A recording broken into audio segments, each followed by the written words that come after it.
Alabado sea Jesucristo. Como han podido ir siguiendo en nuestras redes sociales, como comunidad les estamos preparando una gran sorpresa y hoy llegó el momento de darla a conocer. Para esto tenemos dos invitados muy especiales. Estos son el Padre Andrés María de San José, quien es el fundador de nuestra comunidad, y una gran amiga comunicadora social que se encargará, por medio de una entrevista, de mostrarnos de qué se trata toda esta sorpresa. Disfrutemos de este lanzamiento y permitámonos conocer más a fondo de qué se trata.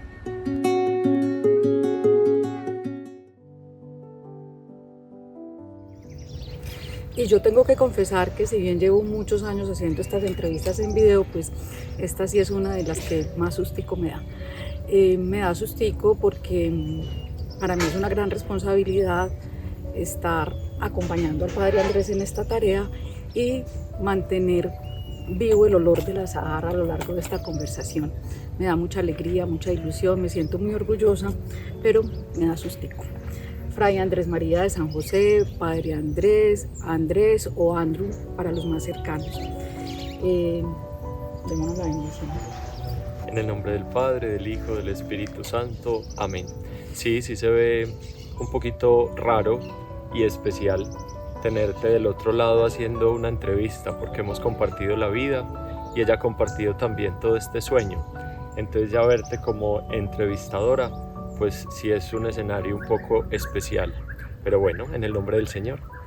Y en el nombre del Señor y en el nombre de la obediencia. Muy bien, ya va teniendo el lenguaje espiritual. Y en el nombre de la obediencia, de lo que el Padre me dice, More, hace la voz, y digo yo, porque yo. Pero también en el nombre de la obediencia de lo que ha representado la vida de Andrés. Y hoy vamos a hablar entonces de el Patio de los Naranjos, que es una historia de eso, de obediencia, de confianza, de certeza, de fe. Andrés, ¿por qué el Patio de los Naranjos? Bueno, yo siento que cuando unos papás están embarazados, cuando saben como el sexo del hijo, esa noticia trae el nombre. Y creo que desde que empecé a soñar con esto, sentí que se llamaba así. Algunas personas me hicieron algunas recomendaciones y yo no me quedaba como tranquilo. Algunas personas me hacían unas sugerencias de nombres, pero yo no sentía que expresaban lo que yo quería. Entonces, bueno, yo creo que se confirmó y yo he tenido a lo largo de la vida como esas mociones que llegan como con mucha contundencia y se quedan. Entonces yo creo que eso es lo primero. Y lo segundo, porque no quería que fuera un nombre como que tuviera unas connotaciones de entrada como teológicas, sino más bien como más coloquiales, como más ancestrales, como más cotidianas, coloniales incluso. Entonces pienso que también era como la intención de que tuviera un nombre como poco convencional para que fuera más o menos el testimonio de un monje.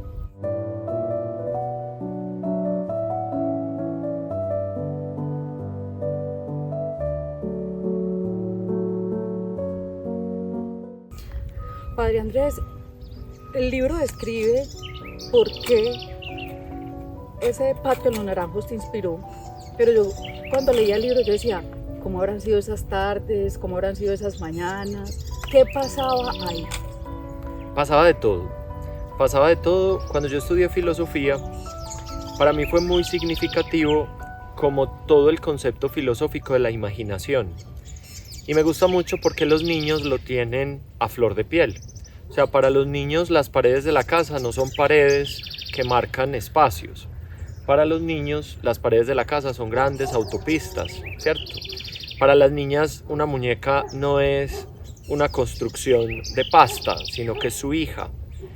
Y yo siento que el Patio de los Naranjos tuvo toda esa fantasía, tuvo toda esa capacidad imaginativa, tuvo toda esa dimensión inspiradora, porque era un lugar de silencio, porque era un lugar de aventura, porque era un lugar también de fruto maduro, porque era un lugar de grandes y chicos, porque era un lugar de sombras y también de un resisterio de sol. Entonces era un lugar como muy complejo, muy lleno de experiencias y donde se gestaron muchas vivencias. Entonces por eso como que la síntesis se dio en ese lugar como tan místico. Hay una frase tuya en el libro y la empezábamos aquí en esta conversación que decía no dejar perder el olor del azahar. ¿A qué huele el azahar? Es una pregunta que me estremece. Es una pregunta que me estremece y yo pienso que por eso elegimos este espacio, porque es un lugar también donde fácilmente huele a azahar. ¿A qué huele el azahar? El azahar huele a ilusión. El azahar, yo tenía unas tías que hacían no sé cómo es que se llame esto, que le poníamos a los buñuelos en diciembre, oigan pues, y entonces ellas hacían, pero se me fue la palabra, y era de azahar. Entonces para mí ese olor de como esa salsita que le poníamos a los buñuelos olía a diciembre y por lo tanto olía a familia, olía a encuentro, olía a mesa, olía a regalos. Entonces para mí el azahar huele a ilusión y para mí diciembre y la encarnación y la Navidad, pues yo creo que es la encarnación perfecta de la ilusión, del azahar. A eso me huele. Ahora que oigo al padre Andrés hablar de encarnación, una vez hace muchos años me dijo, More, ¿qué es encarnación? Y yo lo único que fui capaz de responderle, la señora que trabajaba en la finca de mi mamá. Cuando fui aprendiendo qué significaba encarnación, me pareció muy bonito y creo que quisiera juntar estas dos cosas porque con esto que estás diciendo de las tías, de la familia, la incidencia que tiene la familia en la formación, en no perder los sueños, en hacer que uno pueda avanzar en sus proyectos y pues sí, como en estar pendiente de los hijos y de los sobrinos y de los sobrinos nietos y de estar ahí.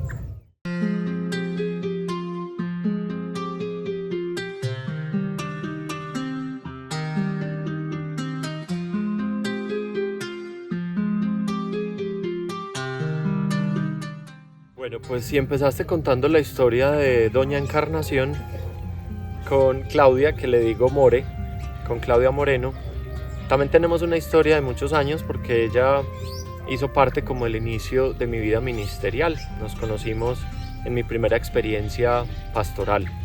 Entonces hemos caminado juntos. Yo espero que luego en otra entrevista ya les cuente un poquito más teológicamente qué es encarnación porque hemos hecho un trabajo ahí de catequesis.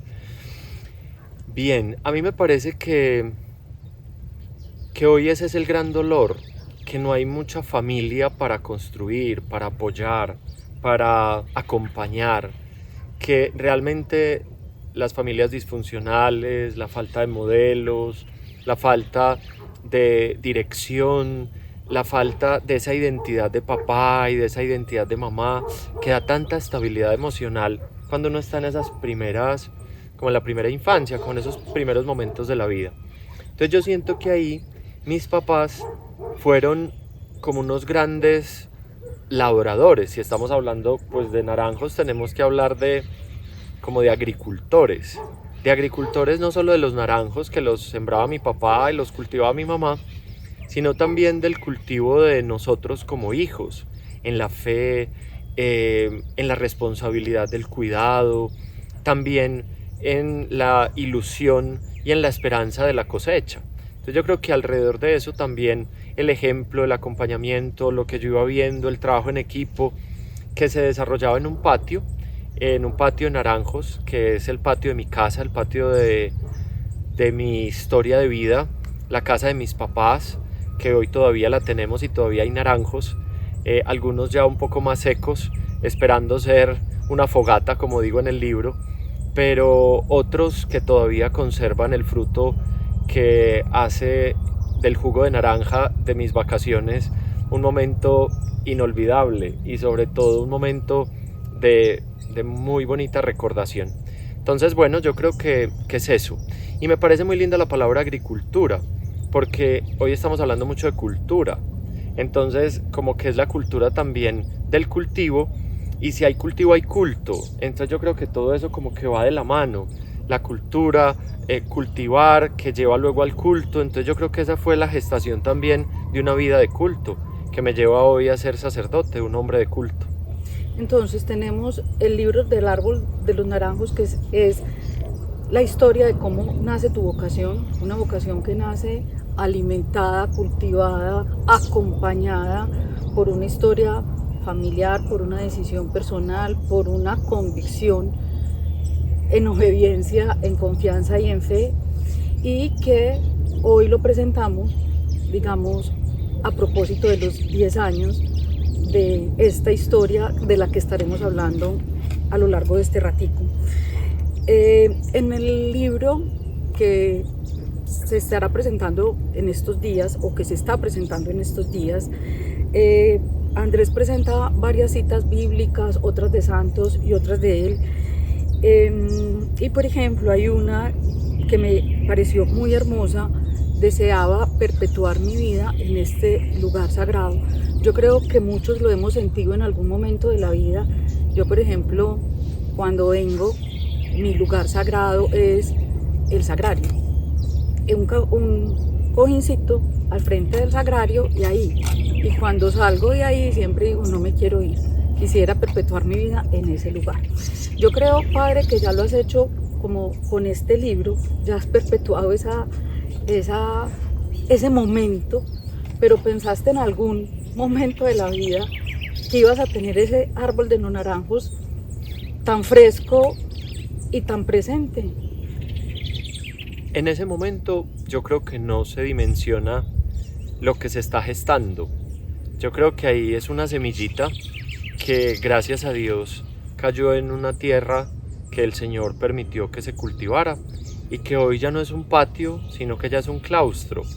Dos conceptos parecidos, pero que tienen unas connotaciones distintas. Ya no es un patio de los naranjos, sino que ya es un claustro de naranjos, ¿cierto? Porque tenemos en el monasterio ya, y los sembramos a propósito, sembramos muchos naranjos, y yo quería que tuviéramos naranjos. De hecho, lo que vemos acá atrás, estamos en el monasterio, estamos en uno de los claustros del monasterio, es precisamente sentir que el Señor, también como lo estabas diciendo, que tengo algunas citas, hay una de Santa Teresita, y es que el Señor no pone deseos irrealizables. Yo creo que ahí se empezó a gestar un deseo que se fue construyendo y que se fue configurando. Entonces hoy es una gran alegría y una satisfacción de saber que el Señor no me puso ese sueño solamente para ilusionarme, sino para que lo gestáramos juntos y que hoy fuera una realidad. Entonces es muy hermoso saber que hoy es como la confirmación de una promesa, de una alianza.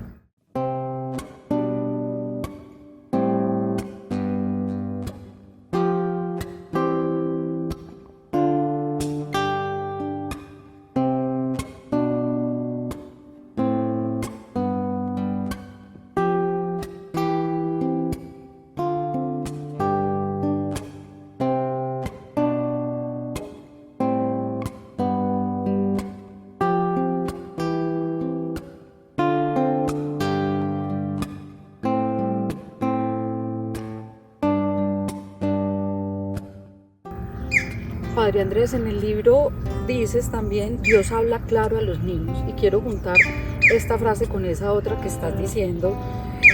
Se empezó a gestar un deseo y dices varias veces, Dios habla claro y Dios habla claro a los niños.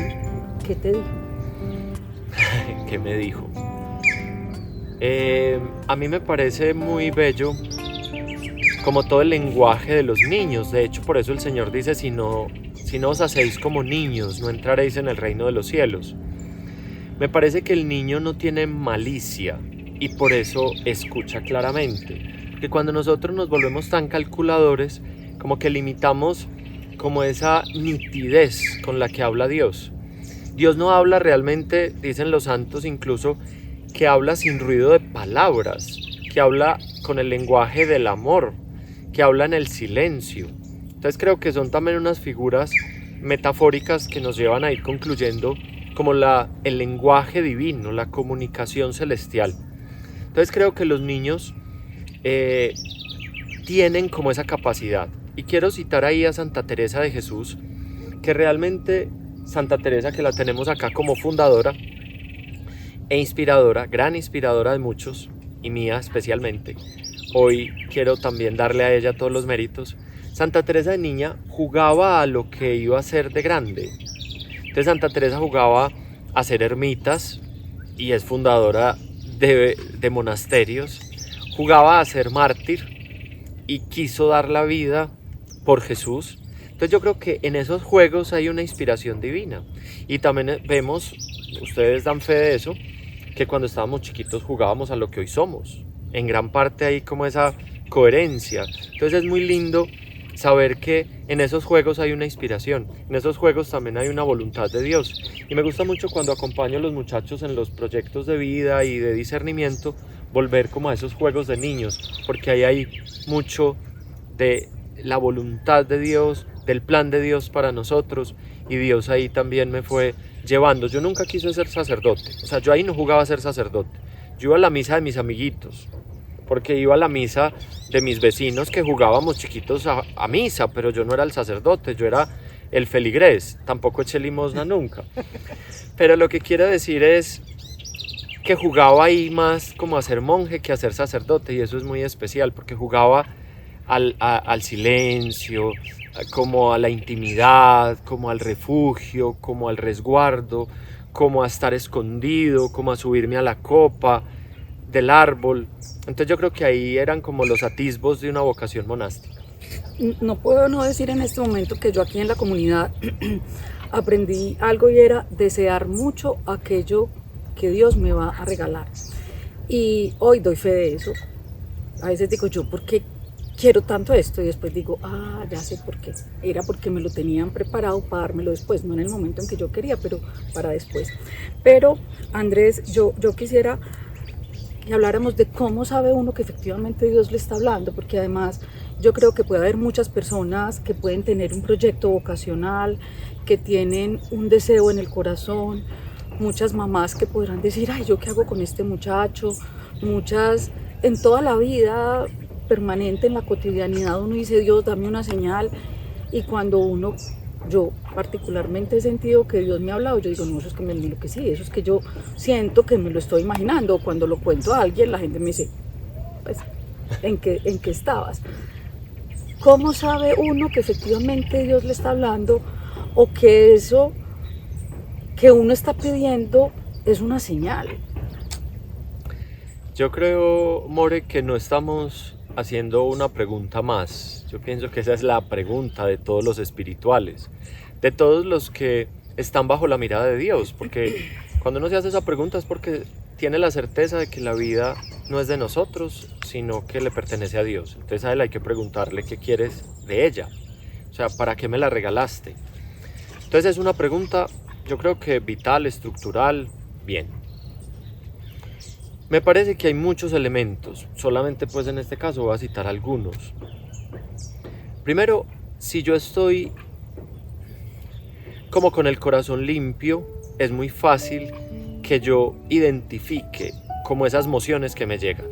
Si yo tengo mucho ruido, pues esa emoción va a ser parte de un ruido más.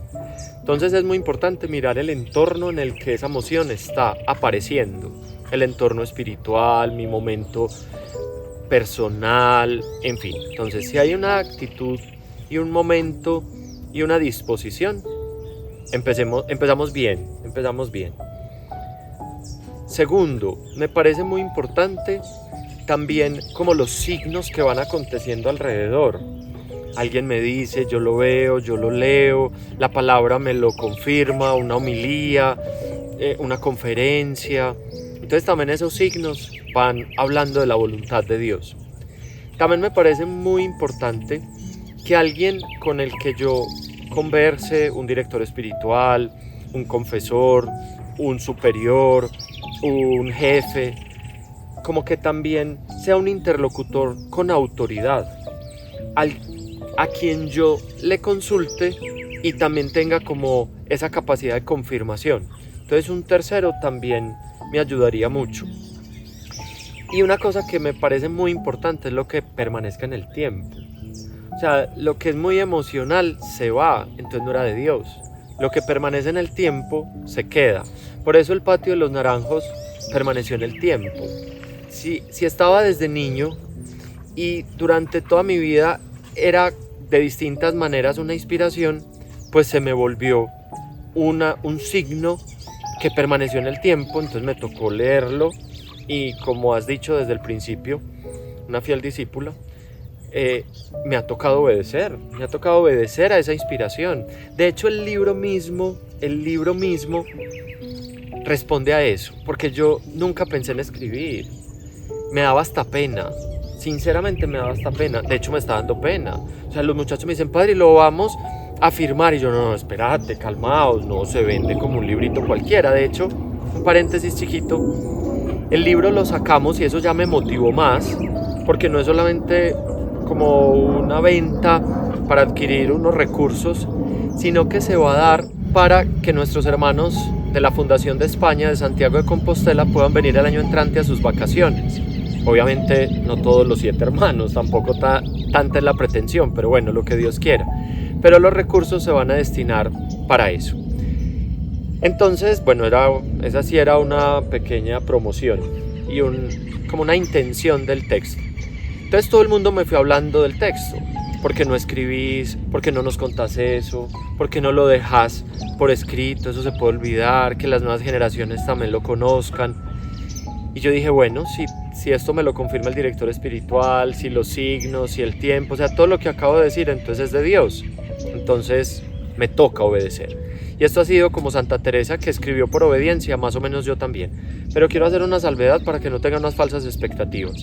El texto no es un texto teológico, no es un texto de una doctrina muy subida, no, es un texto más vivencial, experiencial, de anécdotas cotidianas, sencillas. Entonces va por ahí. Lo que pasa es que quiero decir es como en el nivel de la escritura, no poniéndome pues en el mismo nivel de Santa Teresa, obviamente.